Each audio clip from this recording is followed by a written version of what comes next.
এখন রোদ ঝলমলে আকাশ থাকলেও রাজ্য জুড়ে কিন্তু ফের ঝড় বৃষ্টির পূর্বাভাস রয়েছে।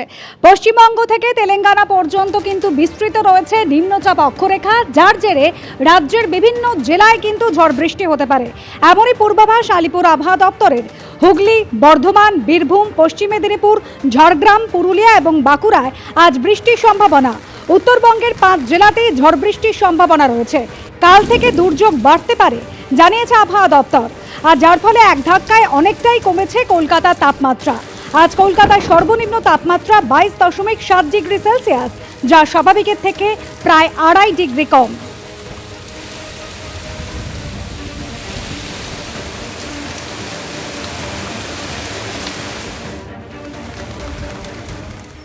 ইতিমধ্যে আপনাদের জানিয়ে রাখি, গতকাল রাতেই মোথাবাড়ি কাণ্ডে অনুসন্ধান রিপোর্ট দিল্লি পাঠালো এনআইএ। আরো একবার আপনাদের জানিয়ে রাখি, গতকাল রাতেই মোথাবাড়ি কাণ্ডে অনুসন্ধান রিপোর্ট দিল্লি পাঠালো এনআইএ।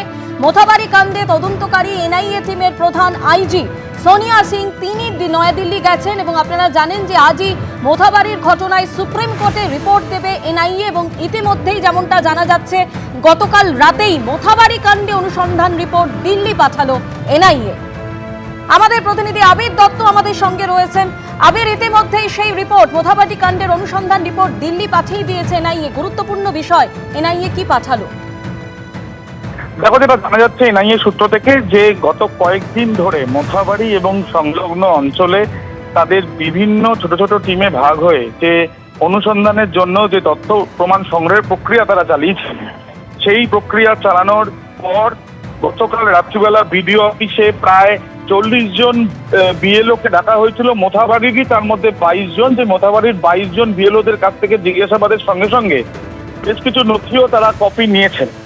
এবং এরপর যেটা জানা যাচ্ছে যে গতকাল যে টিম কাজ করছে মোথাবাড়িতে, সেই টিমের তরফ থেকে একটি রিপোর্ট তৈরি করা হয়েছে, যে রিপোর্ট সুপ্রিম কোর্টে জমা দেওয়ার কথা। সেই রিপোর্ট পাঠানো হয়েছে এনআইএ কলকাতা অফিসে। এখান থেকে আইজি সোনিয়া সিং তিনি দিল্লি উড়ে গিয়েছেন বিমানে এবং সেখানে তিনি আজকে উড়ে গিয়েছেন যেটা জানা যাচ্ছে, এবং সেখানে গিয়ে আজকে সেই রিপোর্ট তিনি নিয়ে গিয়েছেন। অর্থাৎ যেটা আগে থেকে এনআইএ এর তরফ থেকে যেটা বিষয়টা জানানো হয়েছিল যে অনুসন্ধানের নির্দেশ তাদের কাছে এসছে এবং সেই অনুযায়ী তারা অনুসন্ধান করেছেন। ঠিক বিচারকদের ওপরে যে হামলা, সেই হামলার ঘটনাটা কি এবং কেন, সেই বিষয় নিয়ে তথ্য সংগ্রহ করার পরই সেই বিষয়টা রাখা হয়েছে। সূত্র মারফত জানা যাচ্ছে 25 পাতার এই রিপোর্ট, সেই রিপোর্টে পুঙ্খানুপুঙ্খ তথ্য তুলে ধরা হয়েছে। একদিকে যেমন পুলিশের বক্তব্য, অন্যদিকে যে বিচারকরা এই ভয়াবহ অভিজ্ঞতার সম্মুখীন হয়েছেন তাদের বক্তব্য, তার সাথে সাথে বিভিন্ন সিসি ক্যামেরার ফুটেজ এবং মোবাইল ফুটেজের পাশাপাশি ঠিক সেদিনকে এই যে অ্যাজিটেশন ঠিক কোথায় কোথায় হচ্ছিল এবং কেন হচ্ছিল, এবং এরপর কোন রকম উস্কানিমূলক কোনো বক্তব্য ছিল কিনা যারা অভিযুক্ত তাদেরও মধ্যে বেশ কয়েকজনের কিন্তু সঙ্গে কথাও বলেছিলেন এনআইএর আধিকারিকেরা। অর্থাৎ সমস্ত কিছু নিয়ে এই ঘটনার নেপথ্যে কি আছে প্রাথমিকভাবে অনুসন্ধান করে যেটা তাদের অনুমান, সেই বিষয়টাই লিখে পাঠানো হয়েছে। সেই রিপোর্ট ইতিমধ্যে দিল্লি পাঠানো হয়েছে এনআইএর তরফ থেকে। আইজি সোনিয়া সিং, যিনি কলকাতা অফিস থেকে পুরোটাই তত্ত্বাবধানের পুরোটাই রেখেছিলেন পুরো অনুসন্ধান প্রক্রিয়াকে, তিনি সম্পূর্ণ রিপোর্ট নিয়ে গিয়েছেন এমনটাই জানা যাচ্ছে এনআইএ সূত্রে। ধন্যবাদ। মালদার মোথাবাড়ি কাণ্ডের ঘটনায় আজ সুপ্রিম কোর্টে রিপোর্ট জমা দিতে চলেছে এনআইএ। ইতিমধ্যেই কিন্তু সামনে এসেছে মোথাবাড়িতে গত বুধবার যে বিভীষিকাময় রাতের সেই সিসিটিভি ফুটেজ, যে সিসিটিভি ফুটেজে কিন্তু স্পষ্ট দেখা যাচ্ছে কিভাবে ঘন্টার পর ঘন্টা বিচারকরা সেই বিডিও অফিসে আটকে ছিলেন এবং তারপর যেভাবে বিক্ষোভের পর পুলিশ সুপারের নেতৃত্বে কেন্দ্রীয় বাহিনী তাদের উদ্ধার করে। বিডিও অফিস থেকে বেরোনোর পরেও রাস্তায় হামলাকারীদের ইট বৃষ্টির মুখে পড়ে বিচারকদের গাড়ি। আর উদ্ধারকারী কনভয়ের চালকের সঙ্গে ইতিমধ্যে এনআইএ আধিকারিকরা কথা বলেছেন। হামলার মুখে যে সমস্ত বিচারকরা পড়েছিলেন তাদের সঙ্গেও কথা বলেছেন এনআইএ টিমের সদস্যরা।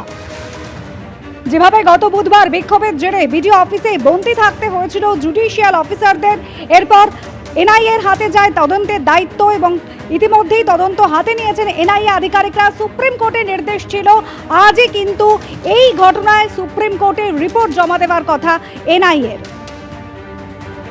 আমাদের প্রতিনিধি সৌভিক মজুমদার এই মুহূর্তে রয়েছেন আমাদের সঙ্গে। সৌভিক, ইতিমধ্যেই বুধবারের যে ভয়াবহ ঘটনা ঘটেছিল মোথাবাড়িতে, তারপর সুপ্রিম কোর্টের একেবারে কড়া পর্যবেক্ষণ ছিল। যে ঘটনা ঘটেছে তা কিন্তু জুডিশিয়াল অফিসারদের মনোবল ভেঙে দেওয়া এবং সুপ্রিম কোর্টকে চ্যালেঞ্জ জানানোর নিকৃষ্ট প্রচেষ্টা। তারপর এনআইএ আর সুপ্রিম কোর্টের রিপোর্ট জমা দিতে চলেছে।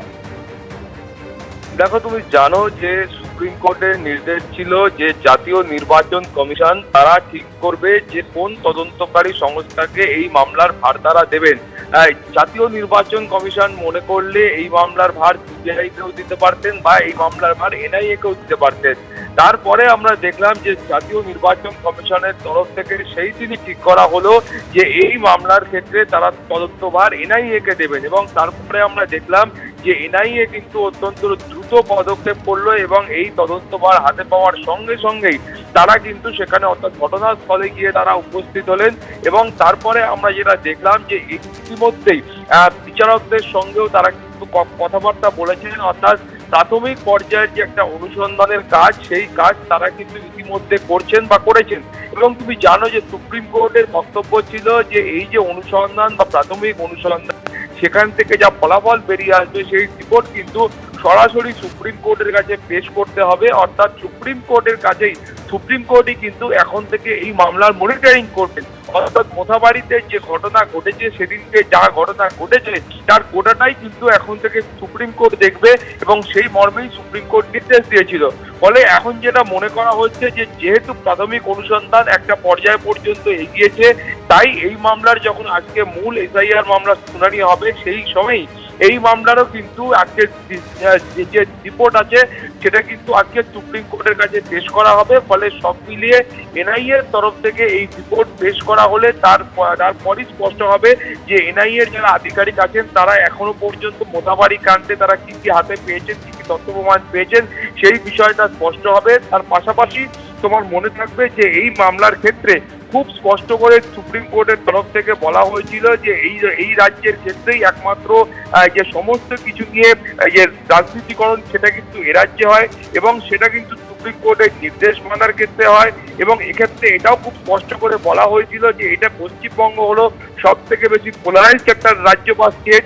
ফলে সব মিলিয়ে বুঝতে পারছো যে এই যে মোথাবাড়ির যে ঘটনা, সেই ঘটনা কিন্তু এ রাজ্যের পক্ষে, পুলিশ প্রশাসনের পক্ষে অত্যন্ত অস্বস্তির ছিল। তার পাশাপাশি সুপ্রিম কোর্ট তারাও কিন্তু কড়া মনোভাব দেখিয়েছিলেন মাননীয় বিচারপতিরা। তার কারণ ছিল, তুমি জানো যে সুপ্রিম কোর্টের তরফ থেকেই এই এসআইআর যে প্রক্রিয়া ছিল, সেই প্রক্রিয়া সুস্থভাবে করবার জন্য এবং কারু যাতে কোনো অভিযোগ না থাকে সেইটাকে একেবারে সুনিশ্চিত করবার জন্য পশ্চিমবঙ্গের যে বিচার বিভাগ ছিল সেই বিচার বিভাগকে সক্রিয় করা হয়েছিল। এবং তারপর আমরা দেখতে পেয়েছিলাম যে প্রায় 700 জন মাননীয় বিচারক তারা এই গোটা এসআইআর প্রক্রিয়ার সঙ্গে যুক্ত ছিলেন। এবং সুপ্রিম কোর্টে কলকাতা হাইকোর্টের মাননীয় প্রধান বিচারপতি সুজয় পাল তিনি বলেছিলেন যে আগামী 7ই এপ্রিলের মধ্যে এই গোটা এসআইআর প্রক্রিয়া তারা শেষ করতে পারবেন বলে মনে করছেন। এবং ইলেকশন কমিশনের বক্তব্য ছিল যে জায়গাগুলোতে প্রথম দফায় ভোট রয়েছে সেখানকার এই কাজ 6ই এপ্রিলের মধ্যে হবে, বাকিটা 9ই এপ্রিলের মধ্যে হবে। ফলে সেই প্রেক্ষিতে সুপ্রিম কোর্টের আজকের শুনানি অত্যন্ত গুরুত্বপূর্ণ। ধন্যবাদ। সবাই যা চাইছিল এতদিনে সেই এনআইএ তদন্ত হচ্ছে। মোথাবাড়ি থেকে সুজাপুর হয়ে কালিয়াচক আইন শৃঙ্খলাহীন উপদ্রুত এলাকা। ওই এলাকায় অপরাধীদের ছাড় দিয়ে ভোট লুটেছেন মমতা বন্দ্যোপাধ্যায়। যারা উৎপাত করত তারা এতদিন তার আশেপাশে ঘুরে বেড়াতো, তার নথিও মিলেছে। মোথাবাড়ি কাণ্ডে এনআইএ তদন্ত প্রসঙ্গে বললেন দিলীপ ঘোষ। এনআইএ তদন্ত হচ্ছে। একদিন যেটা সবাই চাইছিল যে ওই এলাকাটা মোথাবাড়ি থেকে সুজাপুর থেকে কালিয়াচক পুরোটা উপদ্রুত এলাকা, আইন শৃঙ্খলাহীন। আর এগুলো দেখিয়ে মমতা ব্যানার্জি একদিন ভোট নিয়েছেন ওদেরকে ছুট দিয়ে। যারা উৎপাত করতো তারা একদিন তার আশেপাশে ঘুরে বেড়াতো, শেষ ডকুমেন্টস পাওয়া যাচ্ছে। তো সব এখন পরিষ্কার হবে। আর অপেক্ষা করুন, আদালতও আছে, নির্বাচন কমিশনও আছে, এনআইএও লেগেছে। এইখান থেকে সারা দেশে যে অশান্তি হয় এইটা হচ্ছে তার যাতায়াতের রাস্তা, এবার সেটা বন্ধ হবে। সুপ্রিম কোর্টে পশ্চিমবঙ্গের এসআইআর সংক্রান্ত মামলার শুনানি রয়েছে আজ বিকেলের দিকে। দেশের প্রধান বিচারপতি সূর্যকান্তর বেঞ্চে মামলা ওঠার কথা। আরো বিস্তারিত আমাদের জানাবেন প্রতিনিধি বিজেন্দ্র সিংহ আমাদের সঙ্গে রয়েছেন। বিজেন্দ্র, আর 16 দিন পরেই রাজ্যে ভোট, এই আবহে এসআইআর সংক্রান্ত মামলার শুনানি আজ কখন শুরু হবে? মাধুরী, আজকে 4টের সময় হিয়ারিং রয়েছে সুপ্রিম কোর্টে এবং এর আগে যেদিন অ্যাডজার্ন হয়েছিল সুপ্রিম কোর্টে কেস, সেদিন তারা ঠিক করেছিলেন কি আজকে 6 তারিখ সন্ধ্যে 4টে বিশেষ বেঞ্চ বসবে এবং তারা শুনানি করবেন এসআইআর এর ম্যাটারে। আজকের ডেট এই জন্য দেওয়া হয়েছিল কি আজকে হলো ফার্স্ট ফেজ অফ নমিনেশনের লাস্ট ডেট এবং সবাই চাইছিলেন কি সেদিন যেন সুপ্রিম কোর্ট শুনানি করে।